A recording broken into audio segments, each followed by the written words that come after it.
Құрметті ұстаздар, сіздерді мерекелеріңізбен құттықтаймын. Сіздерге өмірдегі барлық жақсылықтарды тілеймін. Ұстаз шеңбер қисықтарды жөндейтін, тентектерді ақыл менен емдейтін, болса дағы малға керек өмірде бар байлығым шәкірттерім сен дейтін. Мерекелеріңізбен құттықтаймын. Және де сіздерге ұзақ өмір, зор денсаулық, қашмас қайрат, талмас қанат, отбасыларыңызға амандық тілеймін. Ұстаздар дана, ұстаздар аяулы, ұстаздар білімді.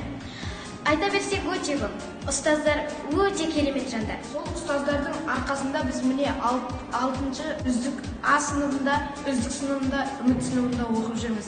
Жұмыстарыңыз алға аса берсін деген ниетпен